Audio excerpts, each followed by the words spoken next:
We still do 7 NUFC Matters show a week for free. But if you want to help support NUFC Matters, then there are a few ways of doing it. Hit the like button on each live broadcast and video. This helps the channel grow. Hit the subscribe button and select the all notifications bell so you don't miss a single show. If you want to help us financially, then you can join the channel using this button with the membership starting at $1.99 a month.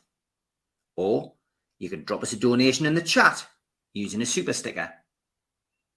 We're also looking for sponsors. If you'd like your brand advertised on the flyers for the show and featured during the ad break, then email John at nufcmatters.com to arrange today.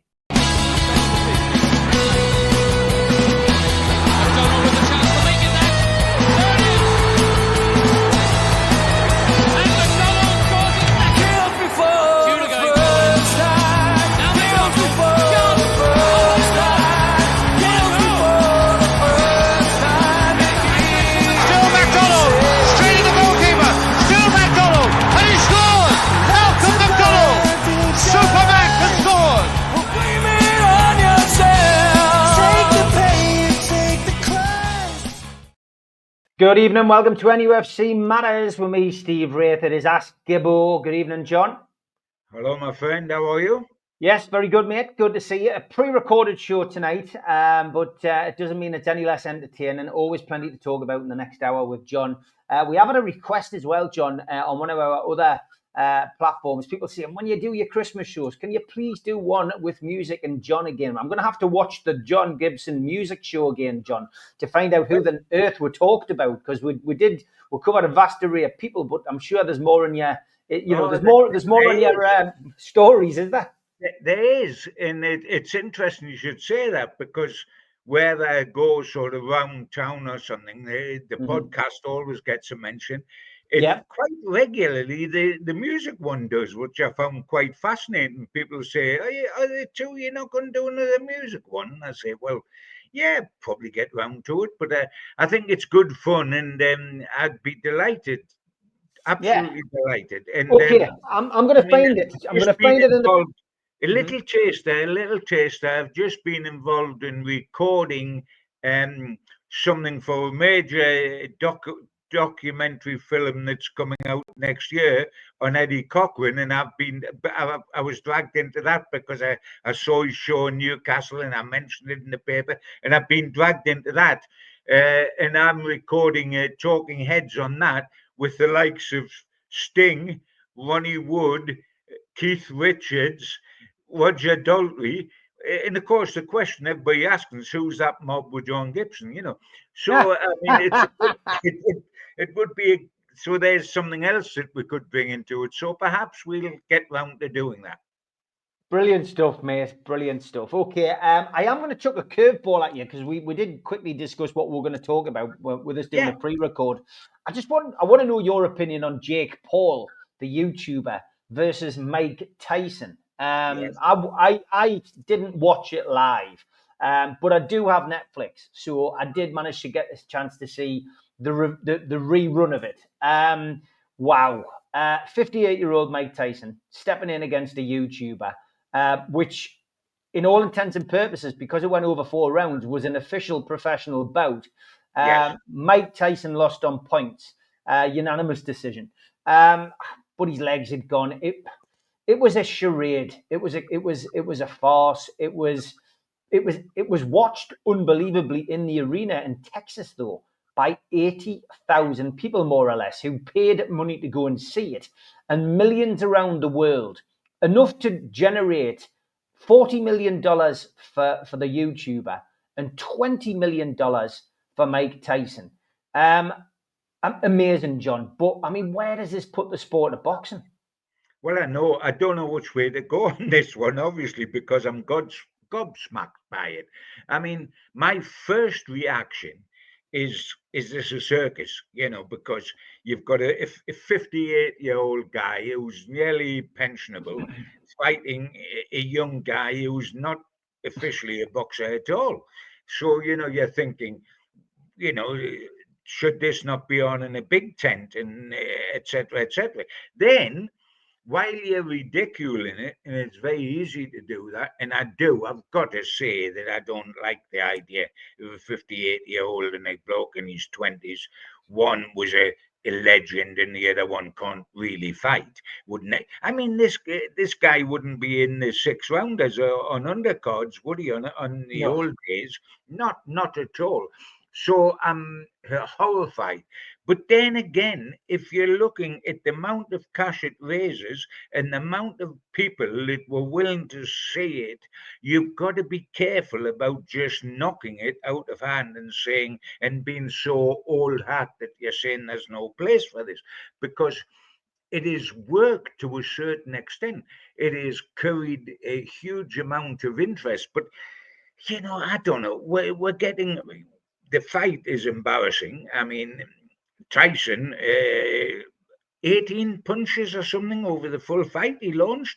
We're then getting situations, farcical situations, where, you get in the last round, Paul is sort of bowing in front of Tyson to show respect for a man who was once one of the greatest world heavyweight champions has ever been when he was in his early pomp, and he's um, he's bowing to pay tribute to him and saying, "I didn't want to knock him out because he's a legend." Now, Mm.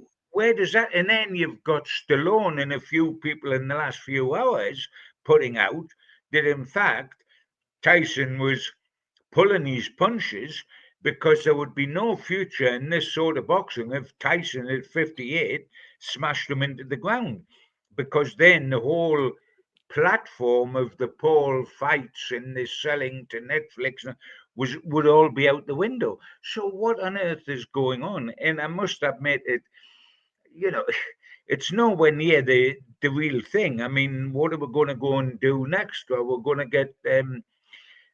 get Supermac playing against the under 12s at St James's Park and having a scoreline of 6-5 and the whole game lasting 6 minutes 30 seconds? I mean, it is quite incredible. I mean, as a pure honest sportsman that loves sport and loves boxing as my number two sport after football, I've got to admit there's something of the circus about it, and I can't really take it too seriously. But you've got to take a step off from knocking things that have that much public appeal. How on earth did 80,000 people and I know there was an undercard where the two girls have fought each other, which is one of the great fights, one of the great Taylor, one of the great sort of uh, big grudge matches you could ever get. And but I mean, how would they feel? Must they feel being undercard to a YouTuber and an old age pensioner when they're for real sort of thing? It's very difficult. It's very difficult to get your head around. I'm not an advocate of it, and you've got to think that what is the future of it, and you've also got to think there was so much. I mean, the YouTuber was getting 17 times more than the ex world champion, who was one of the greatest world champions we've ever seen. So the only future of this sort of thing is if Paul won. Yeah. So was there a situation where Tyson's going to get a couple of million or 3 or 4 million quid, 10 million, whatever he got? Is there a thing that, but you don't win, because if you do win, the whole thing is imploded and it's not going to happen. And I guess from his point of view, I mean, I read one of the build-up things where he said, "I don't care what people think of me after I've died. I don't care what my legacy is, because I'll be dead." And if all of a sudden a bloke that's blown all his money, and he admitted he did that, can suddenly become a multimillionaire again for the sake of 6 rounds, he's going to take the cash, isn't he? Yeah, of course he is. No doubt about it. Okay, well, that's interesting. Now we'll move on to football. The England game against Ireland had Newcastle United journalists scurrying for the record books to see when the last time it was that we had three starters in the England team. Of course, Tino Livramento, Lewis Hall, and Anthony Gordon, the latest three to have such an honour in a wonderful game, which saw Gordon score his first goal for England, assisted by Tino Livramento, and Lewis Hall looking as if he's played left back for 100 games for England, never mind just the one. But fantastic, wasn't it, John? I'm not a fan of international football per se, but when your players get involved to that extent, it's a proud moment, isn't it, as a Newcastle fan? There's no question. There's no question. And it's a very, very significant moment in another step forward for the new Newcastle United.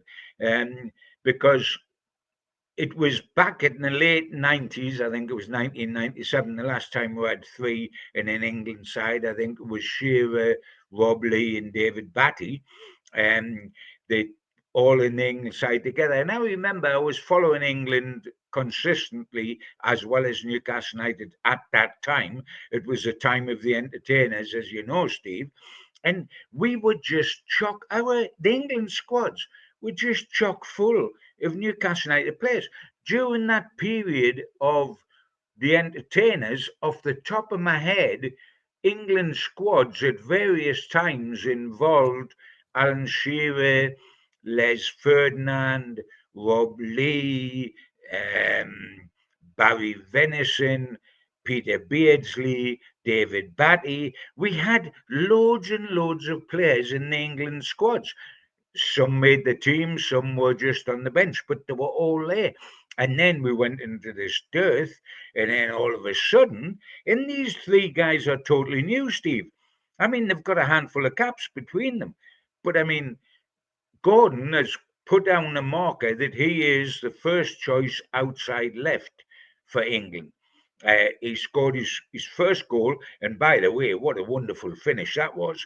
The way the cross that come in, leaning to one side, hooking it into far corner net. Wonderful, wonderful finish. And of course, another reason why he will want to play regularly for Newcastle on the left wing and not the right wing, because the only way to keep that position as his own, especially with a new manager coming in, Thomas Tuchel, is to play in that position with your club regularly. So we'll come to that when we talk about the team selection, I guess, for West Ham. But he will want to play on the left tram line without a shadow of doubt. The other two guys, I thought Hall over his game and a half, because he was on for all the second half and then he played the full game.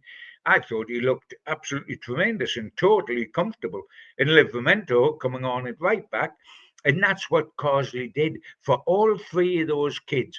With Carsley's upbringing, which has been with the age group England setup, he was happy and actually wanted to give kids their heads. So what we had was three Newcastle United kids who had grown up through the system suddenly playing in the first team, which was Gordon and Livramento and Hall. Now, we've got new managers, so it's back to the drawing board. And where does that leave them all? Well, it leaves them in a good position. Livramento, we know, has got competition for the right back position with England, because you've got Trent Alexander-Arnold there, and you've got Kyle Walker, albeit an aging Kyle Walker, and I think you can see the rust growing on those legs every game he plays now. The guy that scorched everybody like Usain Bolt is not quite that guy anymore. On the other hand, Hall on the other side, his only real competition's Luke Shaw, who's a good player, but is so injury prone, it's untrue. When's he going to be fit again? So it's an interesting situation. And you say with Livramento, I've just mentioned Alexander-Arnold and Kyle Walker, but you look at what Livramento's overcome at club level. I mean, you know, a year ago, Livramento's place at Newcastle United was blocked by Kieran Trippier, one of our first signings on the takeover, who was absolutely magnificent for us. And, you know, he had to wait for his chance in the team. He's now made Trips yesterday's man. So you can go ahead and do the same thing at international level. I mean, the three kids are in a wonderful position, and it is a great feather in the cap of the club, who are trying desperately to build this club into being a Liverpool and Arsenal and Manchester City And when you get 3 players in the England side, you can't just dismiss Newcastle United. Newcastle United are back amongst the big hitters. Yeah, I mean, other internationals this week, of course, saw other Newcastle United players playing. Alexander Isak 1-2-1 at the weekend, and he basically set up one goal and scored the other, which continue his good run. Unbelievably, last night they won 6-0 against Azerbaijan. He didn't score. He didn't score. Isaac won his 50th cap and didn't score. He missed the penalty. And he missed the penalty, and he had a goal ruled out by VAR. Yeah, wrongly ruled out by VAR. Wrongly. But I mean, but good to see him continue to score, John. I love him to death. I love him to death. I mean, there's many types of centre forwards when we think about it, Steve. I mean, there's the British Bulldog centre forward, which is Alan Shearer, all muscles and desperate Dan and terrific power, etc., etc. There's the frightening battering ram type of centre forward, which Duncan Ferguson was, and by Jove, Billy Whitehurst was the ultimate of that. There's the Speed Kings, which was Wojaki and Supermac. There's the Headmasters, which was Wyn Davies. And there's the centre forwards who's as smooth as silk, which is Thierry Henry, and which is now Alexander Isak. And, he is absolutely a joy to watch. If you're going to go to a theatre to watch a pop star or a play or whatever, you want to be entertained and you want something that's beautiful on the eye. And that's what Isak is. And we have got to make certain that we keep him. Because he is absolutely essential to our future. I know he's come out and said that he's happy where he is, and we have said that we appreciate him and we're trying to get a new contract. All the signs from both sides are very positive. But we've also got to remember that to keep him happy, we've got to be in Europe and preferably in the Champions League part of Europe. And we have got to resist that if financial fair play, which I detest to the ultimate, forces us to sell somebody to buy. It's okay selling people like Miggy and Callum Wilson or Trips, but it's a different thing to sell a blue chip player. And we must always resist selling Alexander Isak because goals win games and centre forwards are your number one goal guy. And if you get rid of quality centre forwards, you don't take a step forward. I'll give you 2 examples quickly, Steve.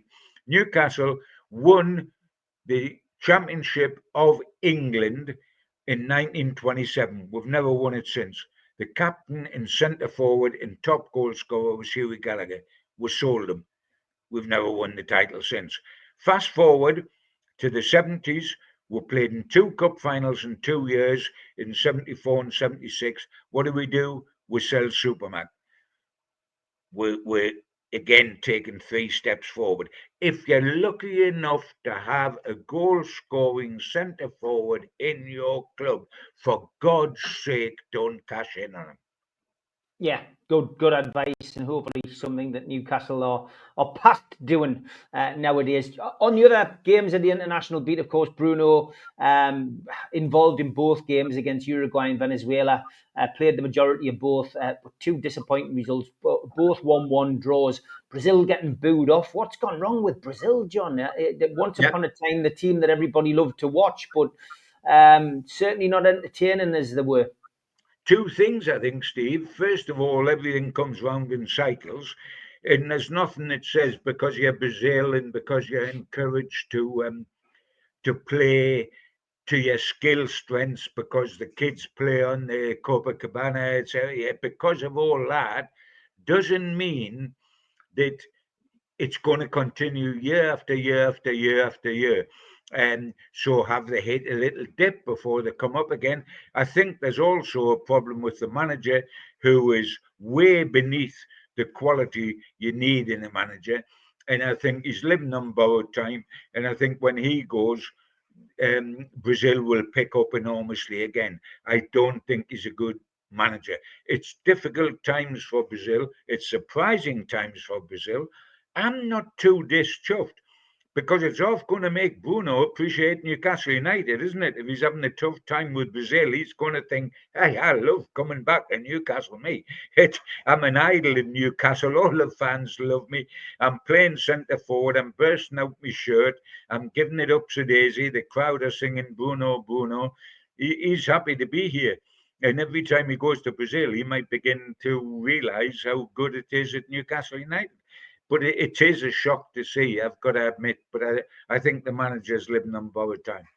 Yeah, I would agree, mate. Miguel Almiron as well, not getting much of an opportunity to shine for Newcastle, but shining on international duty. 64 caps in the bag, another goal for him. And plenty talk about him potentially making his Newcastle exit again in January. We heard a lot about it in the summer. 2 proposed moves allegedly fallen through. But wondering whether January will be his farewell. Certainly looks fit and ready for action when he's being called upon, John, as well for Newcastle this season. Yeah. I think he's yesterday's man in Newcastle, and I don't mean that at all nastily, because he's been a very, very good servant, a very loyal servant, and he carried Newcastle to a certain extent in the bad old days when his pace got us out of trouble in the days of Ashley and Steve Bruce, and I'm grateful for everything he's done. I don't think he's the future of Newcastle for one moment. I think we're in the harsh world of professional football. We should have cashed in on him way before now, because you have got to sell people to be able to buy, while this terrible financial fair play is strangling us. And we should have done that.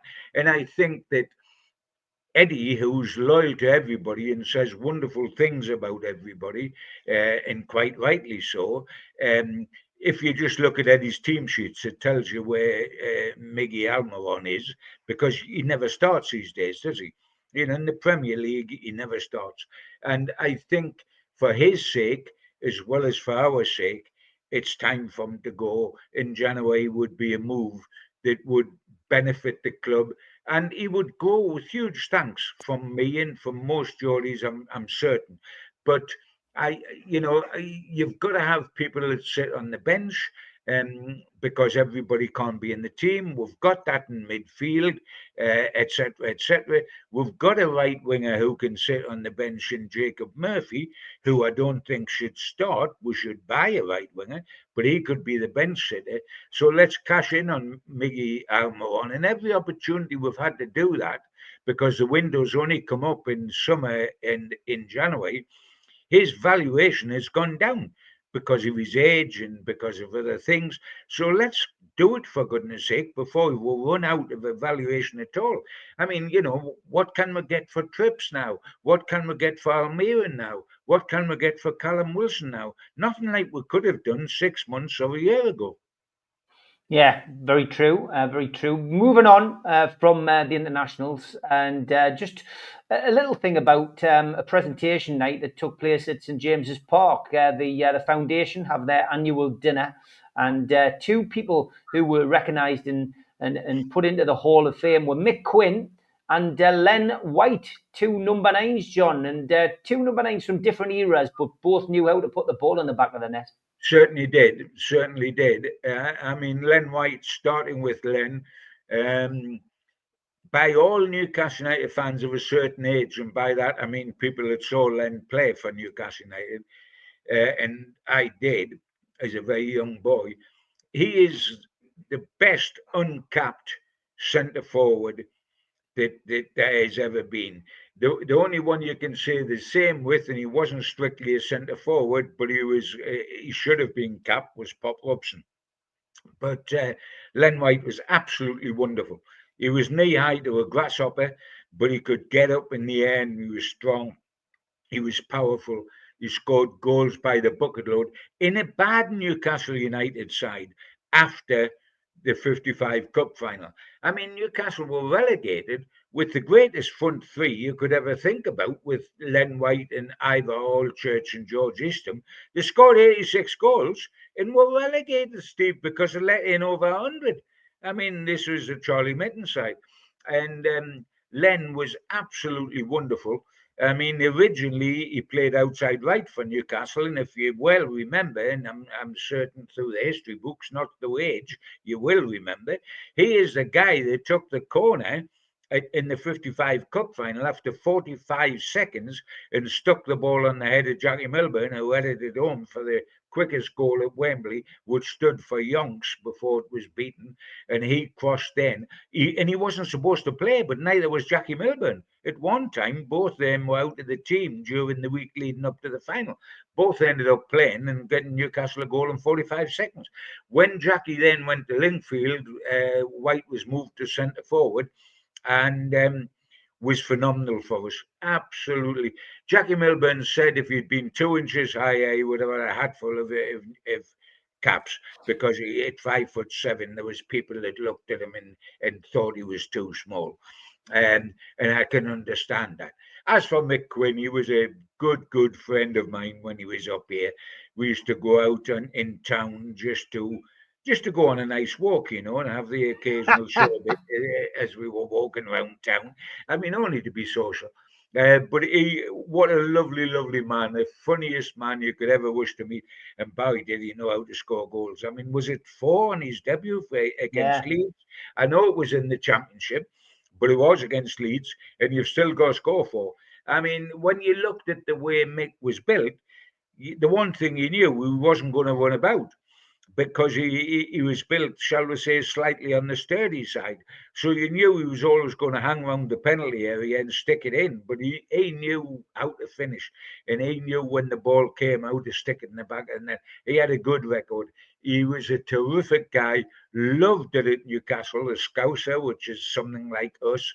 Of all the clubs that he had, the club that is closest to his heart is Newcastle United, and he was decimated when he had to leave because things didn't work out when KK come. Ironic for Mick because KK was his hero, having been a Scouser, and he loved Liverpool, and KK won the European Cup with Liverpool. He was a huge Keegan fan. I remember him saying to me when Keegan was appointed manager, "This is utopia for me. My hero from Liverpool, my city, is coming to manage Newcastle United."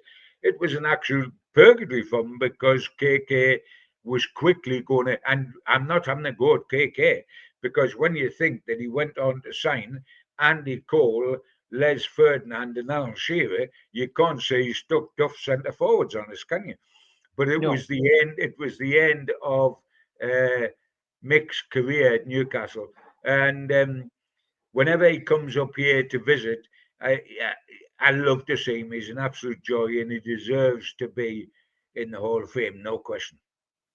Here, halfway through the show, time for the ads. A big thanks to all our sponsors, Skips and Bins. You can find them at their website, skipsandbins.com. Say hello to low-cost waste disposal with pay-as-you-go and contract waste management. Thanks to Mr. Vicky's Sauces, handmade in Cumbria. Their website is mrvickies.co.uk. Email them info@mrvickies.co.uk or telephone 01768 210 102. Thanks to our fanzine sponsor, United Group Travel. Congratulations to them on their Travel and Tourism Award 2024. 2-crew driver and courier, local family company, 3-star plus quality hotels, no interchanges. All excursions included. Find them at their website www.unitedgrouptravel.com. Email beverly.ugtl@gmail.com. Telephone 01670 632 460 or mobile 0791 666 4174. Just £30 per person deposit. There are no strangers on our tours, just friends you haven't met yet. Thanks to Media Arts for all the help with the technical side of things. And don't forget, we are also available as a podcast on iTunes and Spotify and other podcast providers. If you get the time, please hit the subscribe button. It does do us a big favour. Hit the like button, which is the thumb under the video. That helps the channel grow. And click share to share to your other social medias. You can also hit the join button and become a member. Some dates for your diary. In aid of Newcastle Cat and Dog Shelter, the Long Sands play the Clooney. That takes place on Saturday, January the 4th, 2025, with support from Lilac Lane and the Chris Norris Band. Tickets pre-sale are £15 from newcastlelegends.com or from the venue direct. Peter Beardsley will be doing a talk-in at the Tyneside Irish Centre. That takes place on the 10th of January. Tickets are £30. VIP tickets are £60 and you can get them from newcastlelegends.com. An evening with the entertainers takes place at the Tyne Theatre and Opera House in Newcastle on the 24th of January.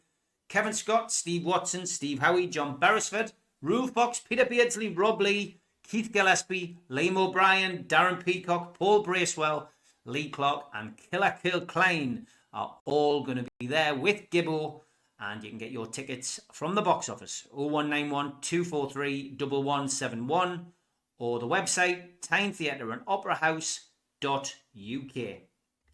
Lee Clark will be at the Gateshead Leisure Centre. That is on the 31st of January, and tickets available from the Leisure Centre 0191 250 5066. Les Ferdinand will be at the Newcastle O2 City Hall the 6th of April 2025. That is a 12 o'clock start until 4 p.m. in the afternoon. Tickets available from ticketmaster.co.uk. And Will Scott's book on the entertainers is out now. £18.99, over 380 pages and a lot of unseen photographs. You can buy that book now from newcastlelegends.com. And we do have some fanzines remaining. If you want to buy an NUFC Matters fanzine, issue 1 is still available, again from newcastlelegends.com. And please take your time to flip onto our other channel, The Word on Blake 7. Please hit the subscribe button and help that channel grow. Welcome back to a pre-recorded show, Ask Gibbo. Can't ask Gibbo today because I'm in control with it being pre-recorded, but I've got plenty to ask Gibbo. Just want to talk about Sven Botman, John, because we're pre-recording this on Wednesday, and Newcastle United, as we were just about to start the show, put out a nice article about Sven Botman, saying, you know, essentially how difficult it's been for him to be out. It's the longest time that he's been laid out with an injury. But, you know, he a couple of sound bites. He says, it's easy to say that I could have had surgery earlier, but if you're in the moment, you know your body well. When I had the injury first, I actually played a few games afterwards and I felt fine in those games. At the other end, you have to make a choice of feeling fine or having rehab for 8 months or so. It was quite hard to make the decision in the moment. I had some problems before, but for me personally, it wasn't enough to have surgery. I was struggling with my knee after the Man City game, and then I knew it was over for me. I think for one reason, it might have been good that it happened, so I'm now over, and I'm over it, and now it's done. It's definitely the longest I've been out. I don't think there's any other injuries when you're out for as long as that. It's been a physical challenge, but also a mental one. The first few weeks we were fine after I went back to Amsterdam for rehab and training. I then went to training centre in Portugal for a few weeks, and then close yourself down from being around the team. And from the moment I've returned to Newcastle, it became really hard in terms of seeing the guys going outside for training and always having to work on your own, running by yourself on a different pitch to your teammates. You always have one eye on them, which was difficult. After a few weeks of rehab, you'd feel really positive about everything and then be really negative for a few weeks, struggling mentally. And it was quite a tough ride, but at the end, it does make you stronger. I'm doing very well. I'm getting close now. Friday was my first day back training with the team and the first steps back to normal life, which was a good feeling. It was quite relaxed with the session being 2 days before a game. But if you're out for so long, it's already a big thing just to be around the squad. I feel like everything is new, but it was really nice to be around the squad with everybody being supportive. And after the first training session, my first thought afterwards was wanting to do more, but it was a good first step. And when I was back on the training pitch, it was nice because the players were so happy that I was back with them. You can feel left out when you're injured for so long. It's good that people still care about you. So quite a few sound bites there from that interview that was released by the club on Wednesday evening. John, huge positive that. And dare I coin the phrase, it's going to feel like a new signing. It is indeed, because it's been a heck of a long time. What we do know is that he's absolute quality.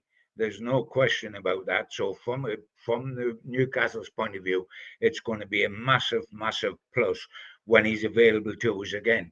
With utmost respect to him, I think with hindsight, the decision to continue playing when he first picked up the injury turned out to be the wrong decision, because he looked half the player he was.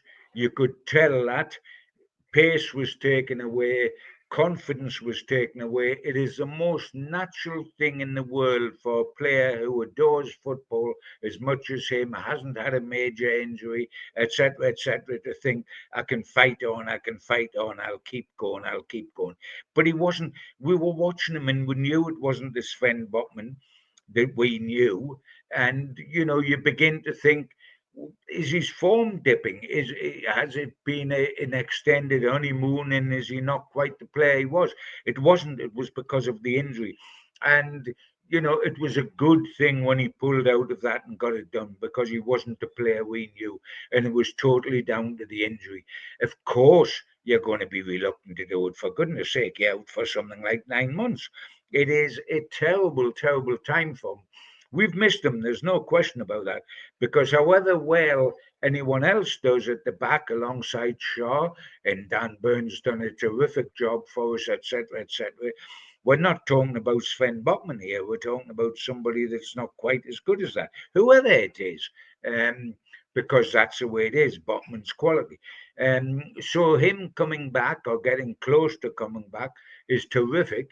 You run through the gauntlet of emotions. Of course you do, from being up one day to down the next day for no apparent reason, because that's just the way life is when you've got a huge injury.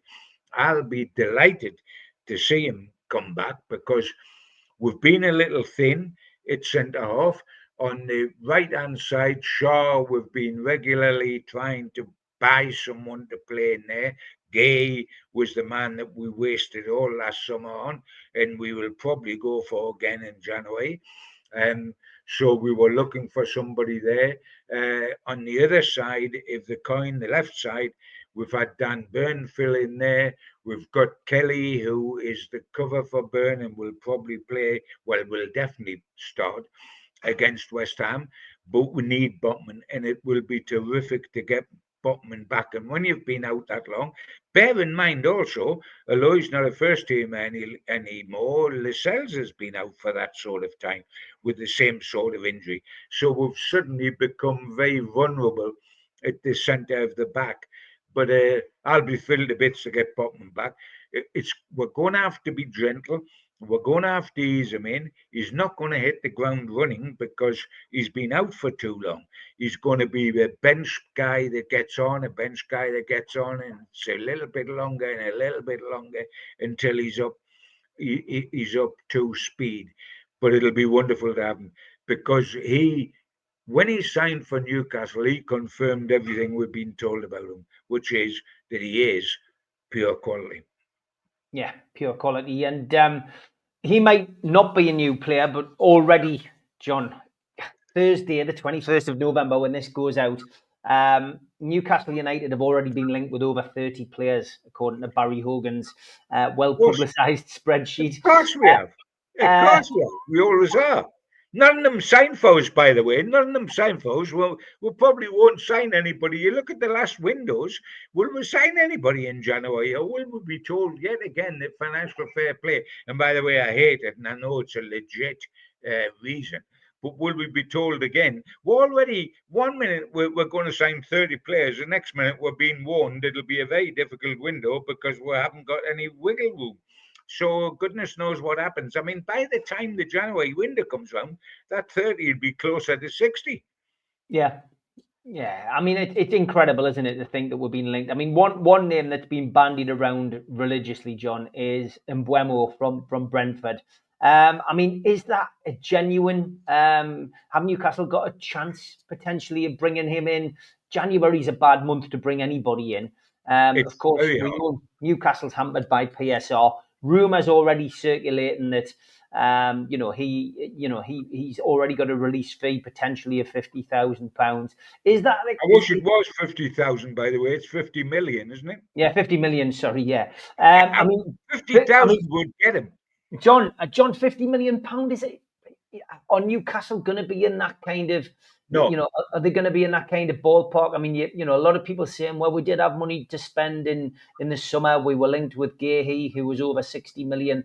That's kind of people's logic. And of course, the latest piece of paper that's circulating the internet is showing that Newcastle about £35 million put into their coffers by their owners. People are thinking that's a top up for a January spend, but this is how rumours and speculation start. I mean, do you expect us to be busy, John, in January? No. I mean, it's awful to say that because I don't want to douse my own hopes, never mind every Geordie hope, because, I mean, in an ideal January, we would sign a centre-half, a centre-forward, in an outside right. And I've never even mentioned Trafford, the goalkeeper. That's what we would do if we were allowed to do it, if there wasn't financial fair play. There's no chance of that. We might sign one guy of any significant fee. And a lot will depend if we can get rid. Now, we've been so reluctant to get rid, and everybody's valuation is run down on those we can get rid of, which is Trippier, Wilson, and Almiron, effectively, Dubrovka, of course. But they're not going to bring in fortunes, not now. We've gone past our sell-by date. So how much are we going to get in? This guy at Brentford, we have looked at, we admire, we think he's good. There's a few players like that, but they're in the £50 million or northwards, and we won't do that in January. And the persistent rumour is that we're going to go back for Gay, and hopefully we're going to get him on the cheap. It ain't going to be cheap, but on the cheap compared with last summer, because he's refused to sign a new contract, and that's at Palace, and that's hugely significant. So they're very close to getting nothing from him. So if an offer comes in, they'll get rid. Now we'll test that water without a shadow of doubt in January.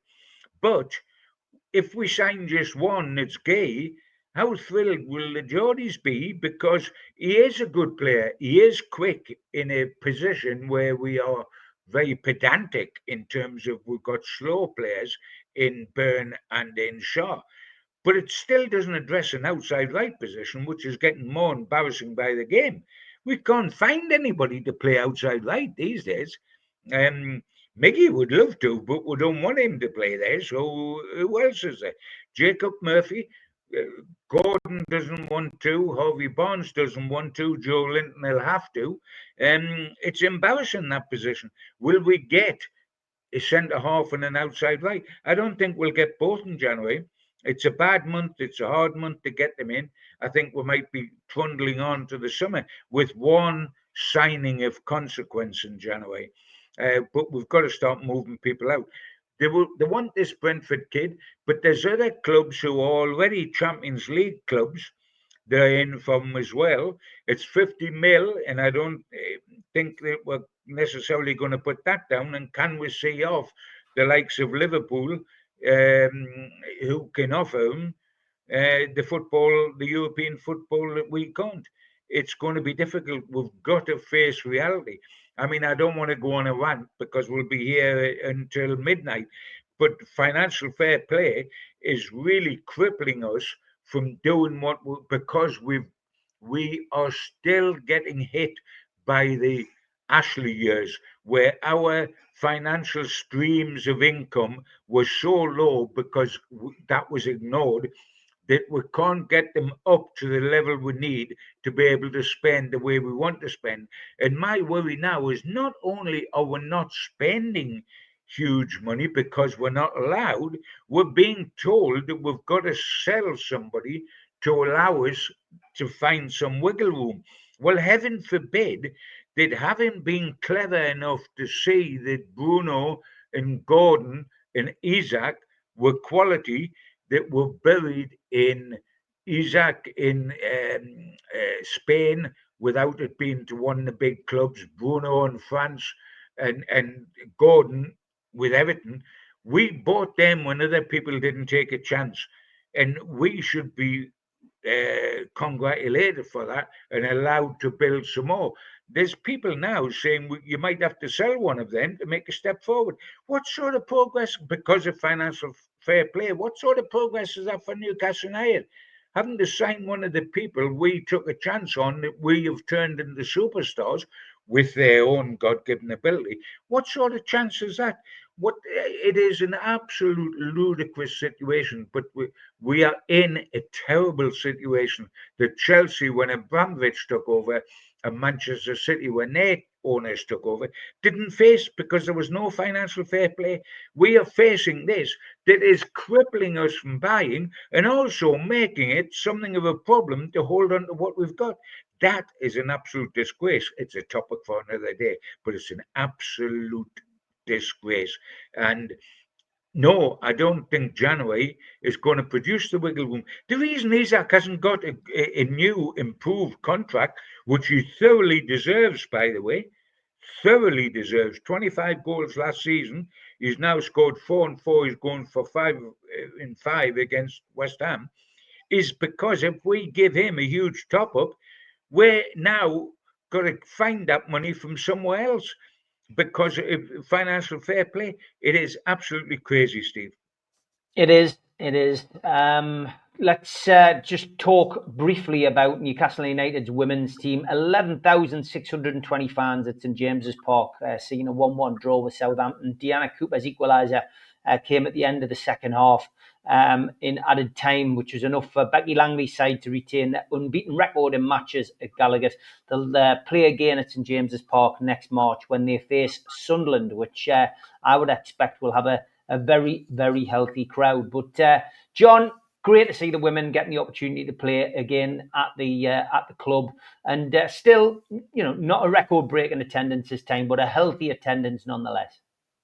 Fabulous, absolutely fabulous. Delighted for the women's team because they've made huge strides, and they continue to make strides backed by the club. And Amanda's got to take huge credit for initially kick-starting the building of that side. And the club have carried on since Amanda's gone, and that's a wonderful thing. And Paul Mitchell's taken huge interest in the ladies' side. It is difficult to keep getting promotion upon promotion upon promotion, and this is the biggest step of all, going from the Championship into the Super League. It's fascinating that we've got 3 teams who get results in the Championship in Newcastle, Sunderland and Durham, all battling up there. It makes for a fascinating year. It shouldn't be taken automatically that because Newcastle are backed by Newcastle United, they're going to fly to promotion into the Super League at the end of this season. That has to be earned in a very competitive league, and we've made progress so quickly, will it catch up on us? But it's wonderful, and we will get there. I mean, I keep saying that with the men's team as well when I'm talking about winning a domestic trophy in Europe. We will get there. They will get there. There's no holding us back permanently. We might have to take an extra season, but it was terrific to see that crowd, terrific to see how much we've come on, because women's soccer in this area, the Northeast produces great footballers, whether they're men or whether they're women. You look at the women's England team in the past, from Houghton to Nobbs to the girl that was up from the Farn Island, the Lindisfarne, that we have produced quality women players for years through the Sunderland club, which was the only senior club there was, and they've gone on to be top players in the Super League. So let's get a Northeast side into the Women's Super League, and that Northeast side, from my point of view, your point of view, and every Geordie's point of view, it's got to be Newcastle United, of course. Yeah. Okay, let's look ahead to Newcastle United's fixture at the weekend, or should I say next week, because Newcastle, the last team to play against West Ham in the Premier League, 8 o'clock kickoff at St James's Park on Monday. And following wins over Arsenal and Nottingham Forest, Newcastle are looking to register 3 successive Premier League victories for the first time since September 2023. Injuries, well, we know that Sven Botman and Jamal Lascelles continue their long road to recovery. Emil Kraft is on the sick list now as well. The availability of Kieran Trippier is not known, or Callum Wilson at the time that we recorded this programme, but one would hope that Wilson would feature in some way, shape or form, because his goal scoring record against West Ham is second to none. Dan Burn will serve a 1-match ban, and Fabian Shaw and Joe Linton are now 1 booking away from a similar fate. 2 defenders are set for appearance landmarks this coming Monday. Shaw is 1 game off 200 games in all competitions for the club, while Tino Livramento will hit 50 League and Cup outings if he plays. Alexander Isak will be looking to score for a 4th successive Premier League game and the 5th in all competitions, both of which would be the first time as a Newcastle player. The last player to score in more than 4 successive Premier League games, of course, was Joe Willock, who scored 7 successive Premier League games in 2021. Along with Spurs, West Ham are Isaac's most favoured opponent. He scored 5 times against them so far. And as I mentioned earlier, Callum Wilson's got 5 tune strikes to his name when facing the Hammers. He's hit half a dozen when facing Burnley and Everton. As for West Ham, no updates as yet. As I say, a little bit early to get the news on teams. But the referee, Craig Pawson, well, this is his 3rd appearance this season so far, in charge of a Newcastle game. He was in charge of the 1-0 home win over Southampton and the 0-0 draw at Everton. VAR is Chris Kavanagh on Monday.